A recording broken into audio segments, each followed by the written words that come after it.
बिस्मिल्लाहिर्रहमानिर्रहीम। स्टूडेंट, आज की इस क्लास में हम आपको पूरे 20 नंबर देने जा रहे हैं।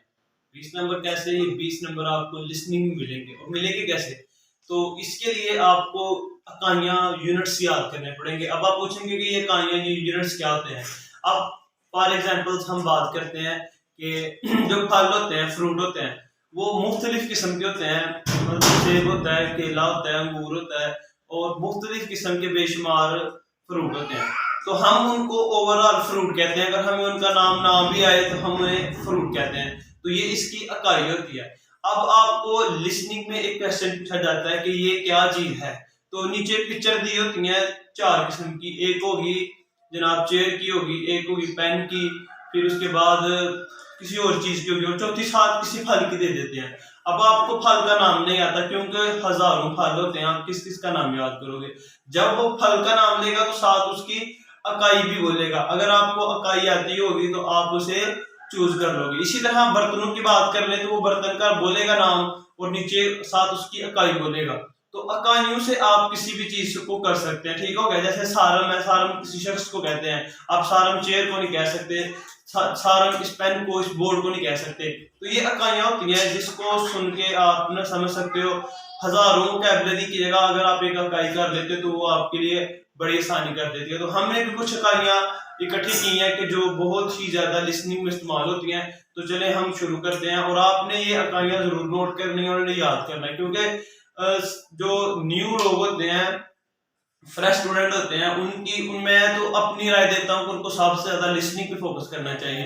तो लिसनिंग के लिए आपको ये बहुत ही जरूरी है कि आप इसे याद करें। और इसके बाद मैं आपको ना लिसनिंग बुक के भी अब लेक्चर करवाया करूंगा। डेली हम कोई 20 से 30 लिसनिंग के क्वेश्चन किया करेंगे क्योंकि लिसनिंग पे अगर आप 90% फोकस करते हैं तो उसमें से इंशाल्लाह हमारा ना 60% या 70% पेपर हल होता है। तो चलें इकाइयां देखते हैं हम इंशाल्लाह। फिर नेक्स्ट वीडियो में हम आपको लिसनिंग के भी क्वेश्चन शेयर करेंगे। तो इससे पहले सबसे पहले इसकी ना डेफिनेशन देखें। एक जैसी चीज़ों को दिया जाने वाला नाम, मसलन जानवरों के लिए मारी बतौर यूनिट इस्तेमाल होता है। वो किसी जानवर का पूछ लेता है तो आपको उसका नाम नहीं आता क्योंकि हजारों जानवर होते हैं। तो अगर उसके साथ मारी लिखा होगा तो आप समझ जाएंगे कि ये जानवर के बारे में कह रहा है। तो इसी तरह हमने कुछ इकाइयाँ चूज की हैं। तो इंसानों के लिए हम कहते हैं 2 तरह की इकाइयाँ होती हैं। एक होती है म्यूंग। इंसानों के लिए इस्तेमाल होने वाली इकाइयों में है म्यूंग और बुन। ये 2 तरह की इकाइयां जो इंसानों के लिए इस्तेमाल होती हैं। ठीक हो गया। एक म्यूंग, एक बुन। और गरों के लिए 6, गरों के लिए इस्तेमाल होता है 6। अब कभी इसके साथ छिक लग जाता है, कभी छिगुब लग जाता है। तो ये इसकी बेसिक इकाई है। जब भी गरों का जिक्र होगा ना तो ये 6 जरूर होगा। इसके साथ चाहे कुछ भी यूज हो, 6 जरूर यूज होता है। और उसके बाद फ्लैट। अब ये फ्लैट जब कोरिया में हम जाते हैं तो उधर जाकर हमें रिहाइश में रहना पड़ता है, इसलिए हमारे सिलेबस में फ्लैट का हजारों दफा जिक्र किया गया। तो इसलिए फ्लैट की इकाई हमने निकाली है। तो इसे कहते हैं दोंग। ठीक हो गया, दोंग। और दरख्तों के लिए अब क्या होता है कि हमारे पास ना बुक 2 में कुछ इस तरह के चैप्टर हैं कि कुछ हमारी ज़राअत के बारे में, कुछ दरख्तों के बारे में, कुछ बर्तनों के बारे में, कुछ खानों के बारे में, इसी तरह मुख्तलिफ चैप्टर होते हैं। तो ये चीजें हमें बार बार इस्तेमाल होती हैं। तो दरख्तों के लिए हम कहते हैं खेरो, खेरो, खेरो कहते हैं दरख्तों को। और जूतों के लिए हम क्या कहते हैं? खुर्रे, खुर्रे, खुर्रे जूतों के लिए। और जराबों के लिए हम इस्तेमाल करते हैं खुर्रे, खुर्रे। और कपड़ों के लिए इस्तेमाल करते हैं बुल, बुल इस्तेमाल करते हैं कपड़ों के लिए, बुल। और उसके बाद मशीन, मशीनें भी मुख्तलिफ किस्म की इस्तेमाल होती हैं। बुक 2 में हमारा एक चैप्टर है जो सारा ही मशीनों के बारे में है। तो वैसे भी हमने उधर काम करने जाना होता है, कोरिया में फैक्ट्रियों का बारे में जिक्र होता है। तो उसमें ये मशीनें बहुत ही ज्यादा इस्तेमाल होती है। तो मशीन की जो इकाई होती है वो होती है खे। ठीक हो गया। सॉरी, दे इसकी इकाई होती है, दे, दियत और साथ छोटा है दे, दे कहते हैं मशीन को। और कागज के लिए जंग, कागज के लिए जंग को इस्तेमाल करते हैं। और बोतलों के लिए फ्योंग, बोतलों के लिए फ्योंग। मुख्तलिफ किस्म की बोतलें होती हैं, कोल्ड ड्रिंक होती है।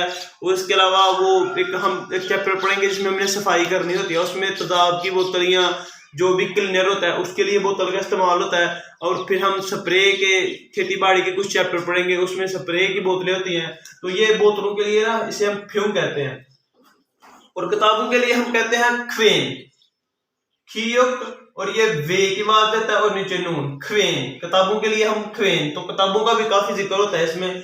और उदारों के लिए, उदारों का बहुत ही ज्यादा इस्तेमाल होता है, क्योंकि हमने उधर जाने काम करने के लिए तो हमें उदारों के लिए 2-3 चैप्टर पढ़ने पड़ते हैं। तो उदारों की जो इकाई होती है किसे कहते हैं, छारो, छारो, छारो।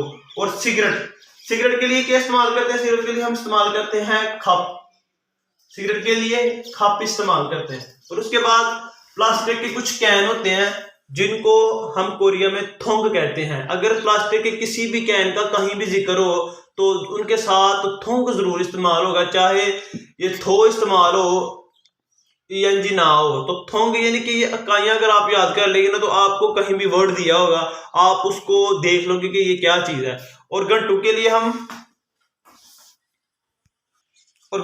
हम इस्तेमाल करते हैं शी। ये मैंने आपको जब टाइम का लेक्चर दिया था उसमें मैंने आपको समझाया था कि घंटों के लिए हम शी का इस्तेमाल करते हैं, और मिनटों के लिए बुन का इस्तेमाल करते हैं, मिनटों के लिए बुन का, और इसी तरह सेकंड के लिए छो का इस्तेमाल करते हैं। और बहरी जहाज, कश्ती वगैरह ये आप कहेंगे कि हमने क्यों उठा के रख दिए, क्योंकि हम इसके बारे में पढ़ेंगे। ये जो शिपीज होती हैं, जो सामान लेन देन होता है, इसमें हम इसको पढ़ते हैं। बहरी जहाज या कश्ती को इसे हम कहते हैं छुक, ठीक हो गया, इसे हम कहते हैं छुक। तो स्टूडेंट्स ये थी कुछ इकाइयां जिसको करने से आपका जो लिसनिंग का पेपर है वो बहुत ही अच्छे तरीके से हल हो जाता है। तो इन इकाइयों को आपने अच्छे तरीके से अजवर करना है, क्योंकि ये हमारी लिसनिंग में बहुत ज्यादा इस्तेमाल हो रही है। तो इंशाल्लाह अब हम आपको डेली एक लेक्चर बुक 1 का, मतलब उनमें हम आपके पूरा लेक्चर उर्दू में बहुत ही आसान तरीके से समझाने जा रहे हैं। तो इस नई सीरीज में हम आपको बुक 1 के चैप्टर्स के साथ साथ हम आपको लिसनिंग भी स्टार्ट करने जा रहे हैं। मैं फिर ये रिपीट कर रहा हूँ कि अगर जो न्यू स्टूडेंट है, फ्रेश स्टूडेंट है, उन्हें चाहिए कि अपना ज्यादातर फोकस लिसनिंग पे बढ़े, और लिसनिंग ही आपको पास करवाएगी, ठीक है। लिसनिंग में से आप 70% मार्क्स बहुत अच्छे तरीके से हासिल कर सकते हो। तो इंशाल्लाह मिलते हैं अब नेक्स्ट क्लासेज में, और हमारे चैनल मलिक कोरियन इंस्टीट्यूट को सब्सक्राइब, शेयर करना कभी ना भूलेगा। अल्लाह हाफिज़।